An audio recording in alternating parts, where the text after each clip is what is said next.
This deck we had a good record with this deck too. We were totally winning with it. The problem is that it is the most click-intensive deck I've ever played. You're really living in the dark pool if your opponents are conceding to you. But it is like fun, it's powerful, it's consistent. You're trying to combo Heartless Summoning, Relic of Legends, Acererak to go through the dark pool infinite times. But what's cool about this shell is that Acererak is just kind of nice in the Cabal Coffers package, where it gives you a good mana sink for Cabal Coffers. And then just Heartless Summoning Acererak is like you just get to go 1 mana, venture into the dungeon every single turn. And it's actually kind of an interesting curve. Turn 2 Heartless Summoning into hitting 2 more land drops lets you Acererak all the way through the leftmost dungeon, and like try to like you get to dig like 12 cards or something for Relic of Legends, which is really interesting. And then Golos has good overlap too, where it's 3 mana with Heartless Summoning, it's a legend for Relic of Legends, and it's like helps assemble Urborg Cabal Coffers. Alright, great hand. Yeah, you get to pay 1 mana to evoke Mulldrifter, then Undying Malice. This deck is... I really liked it. What about Gwyn? So the problem with the Gwyn version is you're trying to untap with the 3 mana Dork in Modern, where this version kills immediately and is just so much more resilient to removal. Which is just, like... It's just so much better. I guess Gwyn's only good for Pioneer. I mean, I don't even know that she's good there, but... I tried to build like this deck with Gwyn instead of God damn, it's just Gwyn is like just one of the worst modern cards I've ever cast. Thank you, Juggy too. It's like you can't even untap with Devoted Druid in Modern, you know what I mean? You can't even untap with Devoted Druid, and you're trying to untap with Gwyn? No way. And like in theory, Heartless Summoning makes her 1 mana, but you still gotta untap. Unless you have Crashing Drawbridge.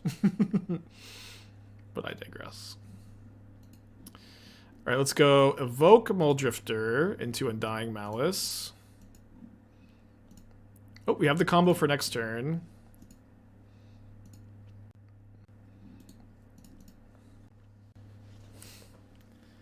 The Jund living in deck that boards the Heartless Summoning. I didn't see that. It sounds awful, to be honest. Fun, though.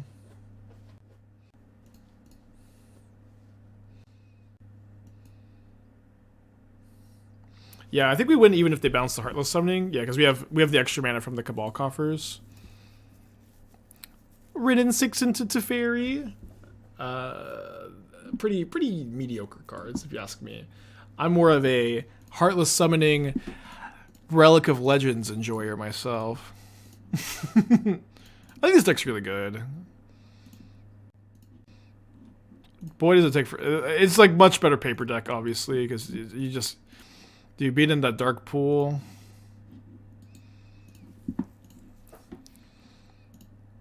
I would not wish that dark pool on my worst enemy. Oh, I also should have attacked with the Mulldrifter. Like, just like hitting in for 3, it's a whole less... Hitting for 3 instead of 2 is just so relevant.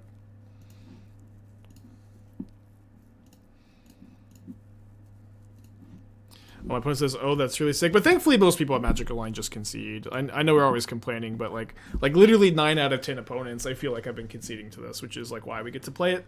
So thank you, Magic Online opponents. You're both based and cool, all of you. Not a single bad Magic Online opponent. So we're gonna bring in Ego and Orvar, and I think Thoughtseize is cutting the pushes and maybe trimming a Drifter, trimming a Golos, maybe Golos. Yeah, I just refuse to play like a Grape Shot, because even if you play Grape Shot, it turns it from like 600 clicks into 400 clicks. It's just not worth it. Be right back.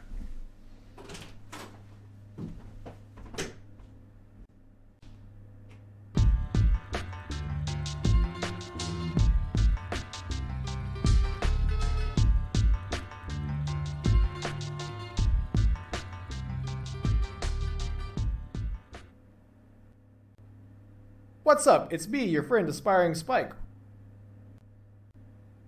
What's up? It's me, your friend Aspiring Spike. What's up? It's me, your friend Aspiring Spike.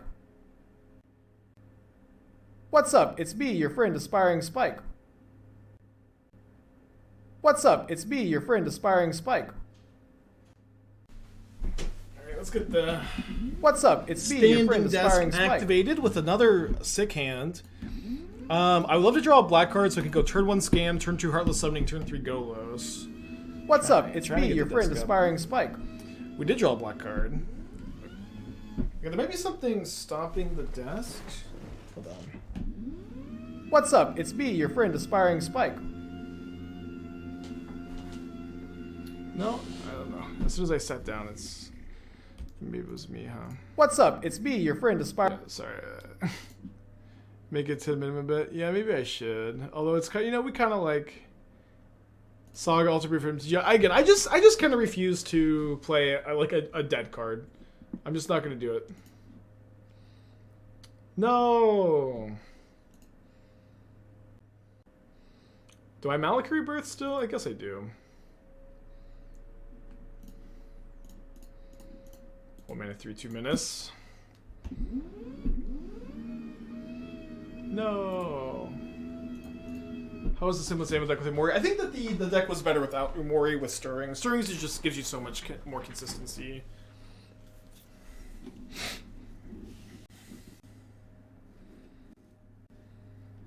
Ooh, it's actually kind of a good draw. Oh, damn it. I keep doing this with this deck too. How this is actually so relevant because now I'm just not threatening lethal in the red next turn. Maybe they have minus anyways. But like... Just shrink the grief pre-combat.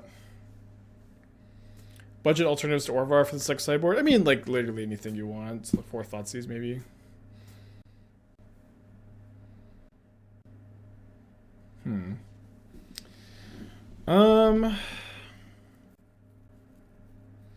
Mulldrifter makes me way better. I think the casting Mulldrifter is better against the creativity here. Obviously, them having Veil of Summer this game was so brutal. Could also draw an Undying effect, so stack the triggers like this. Could also draw 2 lands and just go to game 3. Could draw Orvar, could draw Thoughtseize there though. Why not Hardcast the Drifter? Because I could draw Orvar, or it's not Orvar, but I could draw an Undying effect for 2 more cards. I could draw Thoughtseize, which is like I'm taking this line, so I'm not like just cold to creativity this turn. Like the 1/1 Mulldrifter doesn't really do anything for me either. Is Golos a recent edition? We've tried it before. Golos, this is the best version. Also, like I think we played a whole stream with this version, and I came to the conclusion that this was the best version we tested, and I like the deck a lot. It's just like hard to play it a ton of Magic Online because even though like really only 1 in 10 opponents have been making me click through it, it's still like when it happens, it's really tough. Okay, good to see that there's Emrakul in the deck, because that makes my Unmoored Ego like a little bit worse. They just play the Golos instead. We get to the play also. I have been liking the creativity matchup also. I think it's pretty fine. If we were on to play that game, the game's probably pretty easy. We get to scam them, curve out better. It's okay though. Sometimes you gotta be on the draw. Is Golos for Coffers? Yeah, Golos. So Golos does a lot where it's like you have Cascading Cataracts and Relic of Legends to activate it. It's a legend for Relic of Legends, and it also curves really well with Heartless Summoning.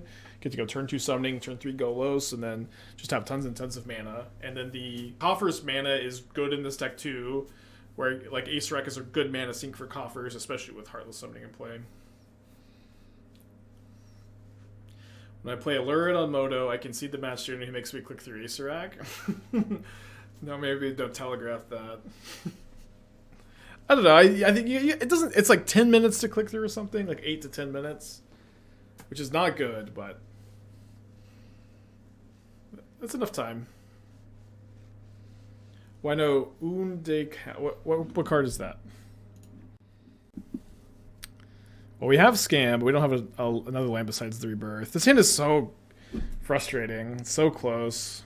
We just don't have the mana. I mean, I guess that's how a lot of one-landers are. Damn it. Go to 5. Yeah, Lurid is even faster than this deck, huh?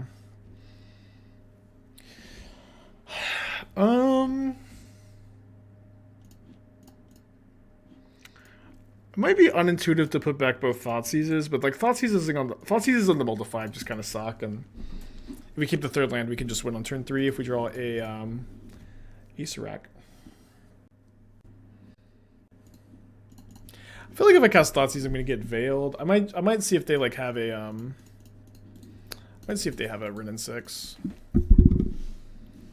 Then I can go like Relic of Legends, tap Relic, cast Thoughtseize. Glad I put back the Thoughtseizes though with that draw. Oh boy, that's bad. We go Relic, cast Thoughtseize. No, I would have had the combo too. I still feel like I'm getting Veiled. I don't know, maybe I need to not manifest it.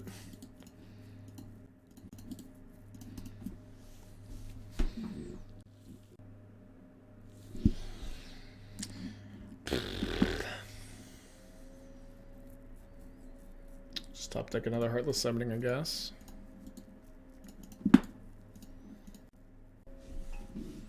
Got some out. I mean, we could literally just draw Heartless Summoning this turn and win.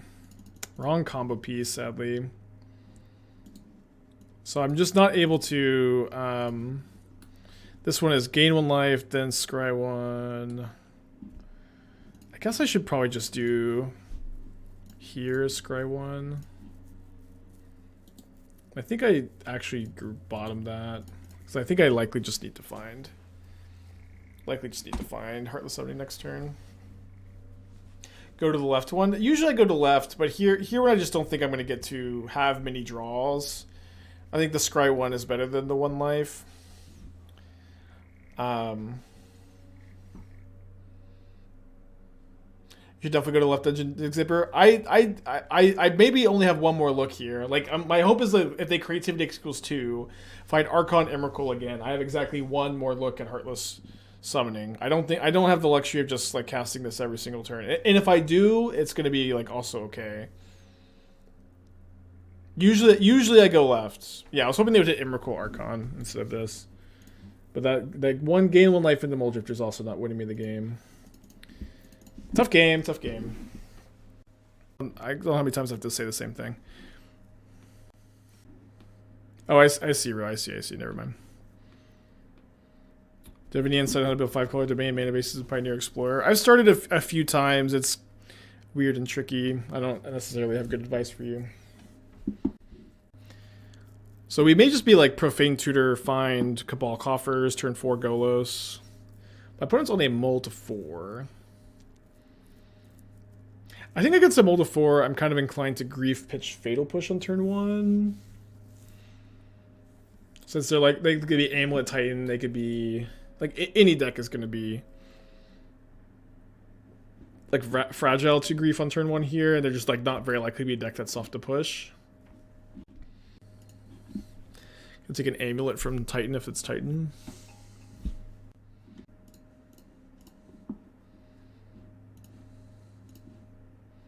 It is Titan. Well, on their Mold of 4, I'll just take the Summoner's Pact.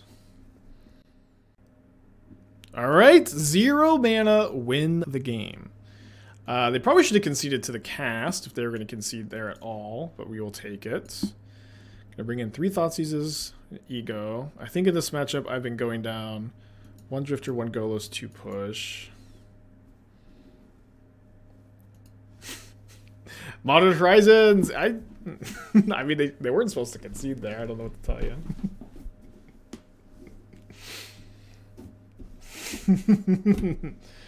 Yeah, if only the poor Amulet Titan play. This is why Titan's unplayable. They just get griefed on turn 1. They think I'm on scam. Well, I wasn't even scamming the grief. I don't know. That was just like a rage concede, like Mold of 4 get griefed. Tilt scoop. It's okay.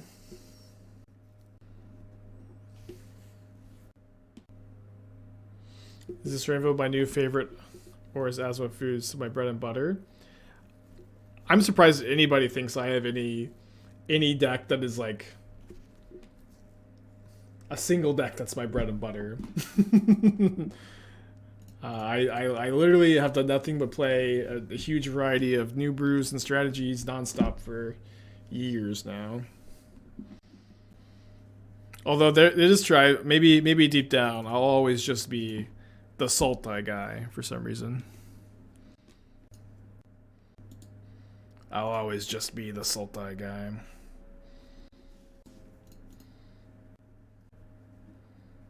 Yeah, blue-white control specialist. I'm okay, I think, if they Besage my Heartless Summoning, because they're not Besaging my Urborg if they are.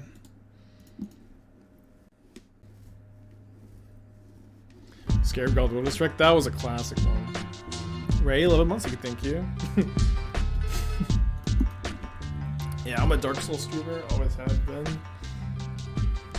Plays Besage you. Natural draw, second copy of Tireless Tracker. I do have a push in my hand, but I don't have Revolt at the moment. There we go. Just natty, second tracker.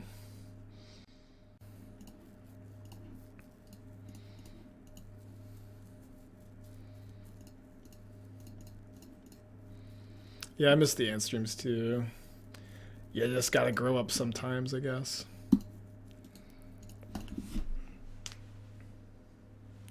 Yeah, 4 Counterspell, 4 Charm, 4 Cryptic, 4 Typhoon, every deck.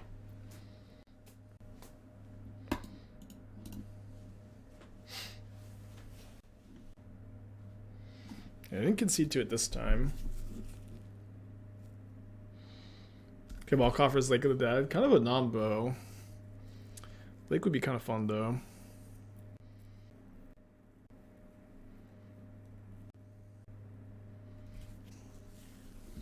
Okay, that's fine. Acererak off the top is a win. I have lots of good top decks here. I have some bad ones, too. Like that.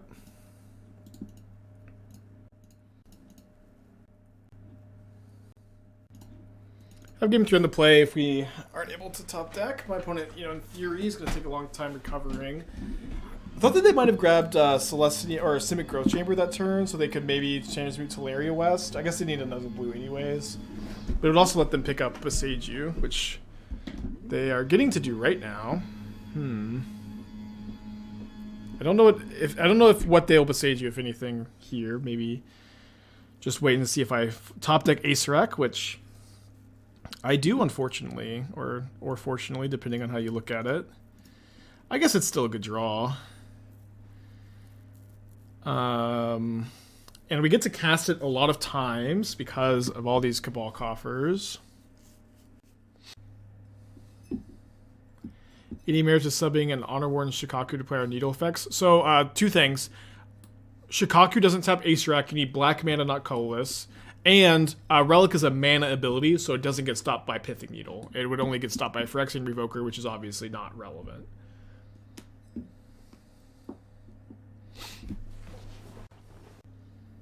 The second ability is not a mana ability. It is a mana ability. It's an ability that makes mana, so it's a mana ability. I promise you Needle on this doesn't work. I know it's not just tap make a color, but any ability that like it is tap make a color. It's tap a legendary creature, make a mana. Yeah. Don't say when already. So my opponent has Besage you in their hand. My opponent is. I'm waiting for my opponent to do something. I'm not just pausing. If they Besage you, they're going to Besage you one of these two. And we're gonna just get to cast this a lot of times, which is more fun anyways. We might be able to win the game anyways this turn. My opponent has been tanking for 2 minutes on this Besage you, though. We played Worked on Desperate Combo deck from the day. We've played it. We'll return to it at some point. It was pretty fun. Mana ability is an ability that produces mana, doesn't target, and isn't a loyalty ability. Okay. Yeah, this was the right choice for them since I get to cast Acererak more times. I think I just activate these both now. So I have a total of 13 mana plus anything from Relic of Legends. I don't know if I can go through the whole dungeon here. The Acererak basically costs 2 each time. So going through Mad Mage, we got that life gained. I think we maybe have like exactly enough.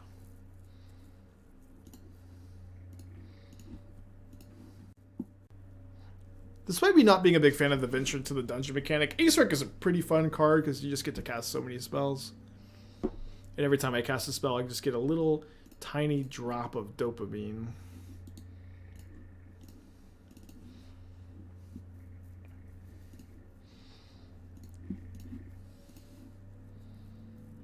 Alright, so Goblin Bazaar for the treasure for 1 more mana here.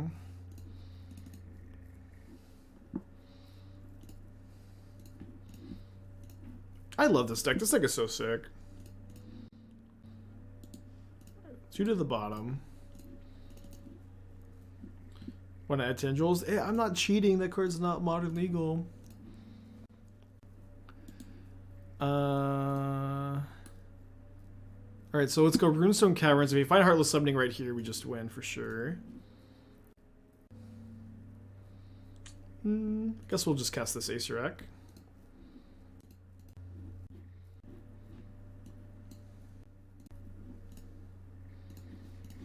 Four mana. So we get to go Scry 3. Yeah, so yeah, we've had a lot of looks at a second Heartless Summoning. We've missed on like the first 7, but we now just get to look at the top 3 spells of our library, cast 1 without paying the cost, and if it's another Heartless Summoning, we win this turn through Beseiju, which is really cool. Wow. Awesome. Guess I should have Thoughtseize. I'm not that the Thoughtseize really matters.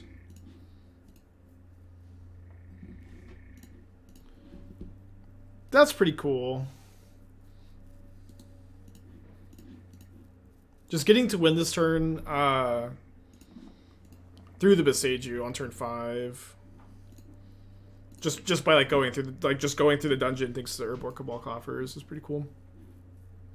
Got pretty lucky to have 3 Urborgs.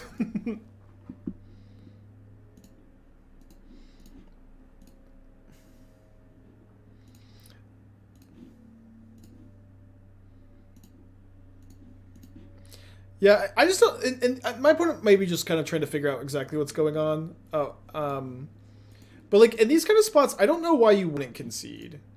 I don't know why you wouldn't concede because I have 21 minutes on my clock. I'm gonna be able to get through it. I'm gonna be able to get through it. You're literally just wasting everybody's time, you know. But they may just be a little confused with the loop or not reading the dark pool.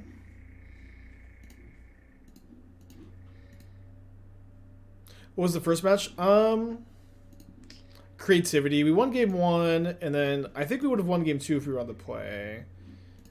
And then we got crushed game 3 after we mulled to 5, and then they had Veil of Summer Nature's Claim.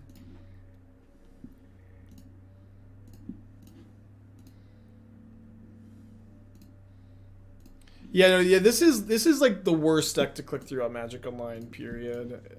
But it's okay because we get to hang out with Chad and get to know each other. Lucy came here just now to guide us through the dark pool.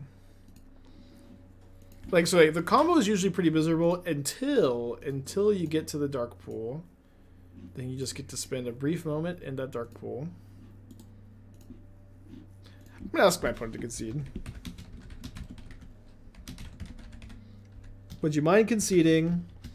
No way I time out and no way to misclick with extra mana from treasures. Then maybe that'll oh, I think Esther, hold on. Plus it's Christmas, yeah. Esther's on some kind of call.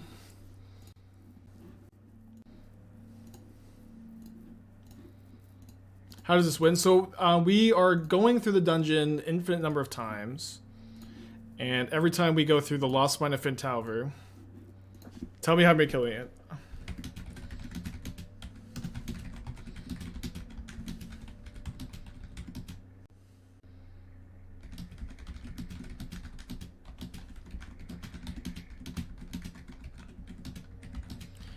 It's okay. Magic Online players, they just can't see win conditions sometimes. This happened on Friday. I was milling my opponent with the grinding station, then my opponent was like, what's the win condition? And Chad is like, hey, what's the win condition here?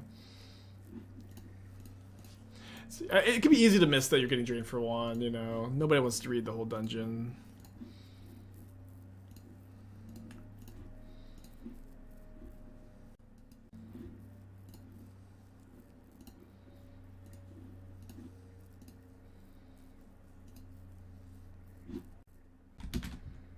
This room, the dark pool.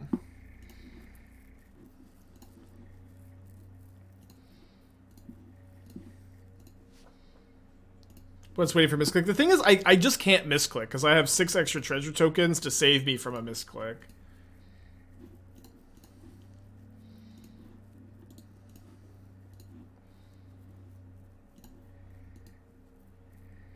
I'll concede, but it's a ridiculously slow combo. Yes. I'll concede, but I also don't like what you're playing.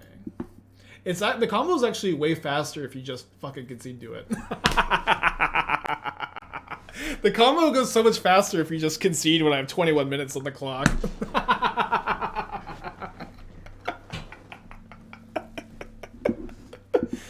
Oh man.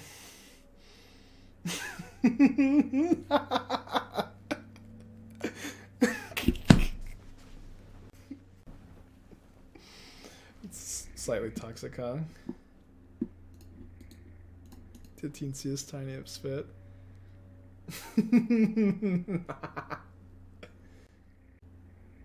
Cigar Dizade, I wonder what they're doing with that, huh?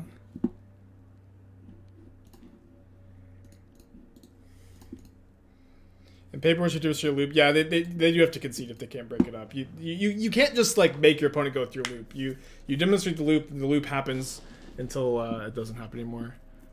Oh, do you think they got a land for that Yawgmoth Nexus? Oh, they got that at least.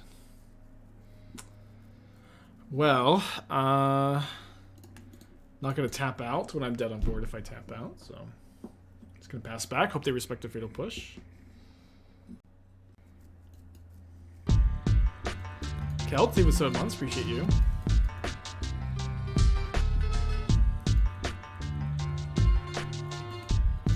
Yeah. I think the attitude of I'm bad against push here no matter what is fine. So we get to bring in 2 Path of Perils at least. I think I want to go down on Profane Tutor. Can we just kind of hard to suspend? Shriekmaw also I think misses too many of their artifact creatures. I could be maybe 1 copy. It kills Paladin and Stoneforge. That's it. I guess that's not enough. Maybe we'll play a Needle also. Yeah, this is more safe for the Murktide matchup.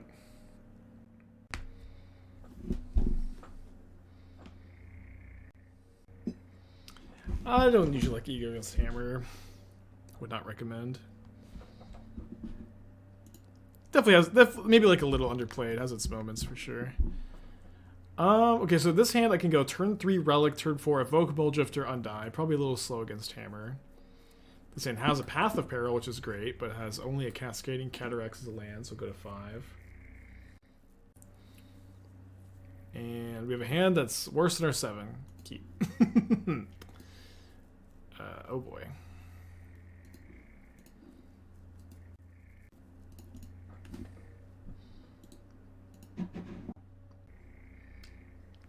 Probably have no bad intentions with that Hammer, huh? Didn't see any fatal pushes in any of these hands either.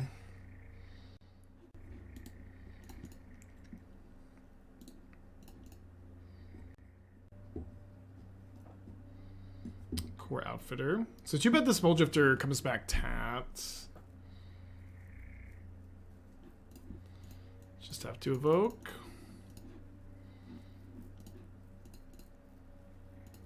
There's a fatal push. Sadly, I had to put back that second Mulldrifter. I mean, our 7-card hand would just have been so much better. I don't know. I think it was still a fine mulligan. Their green is probably for Haywire Might. Probably grab a Cauldron here. You get Shadow Spear? Okay. Deal.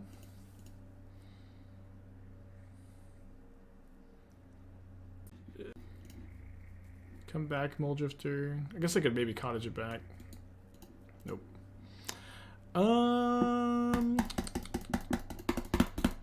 A lot of losing today, huh? Okay, let's pivot into Dark Souls. So I've got some time to playtest a few different things tonight and potentially work on the article. I think it's a good time to be pivoting. Thank you, everybody, for watching the Magic section of the stream. For those of you who are not familiar, though,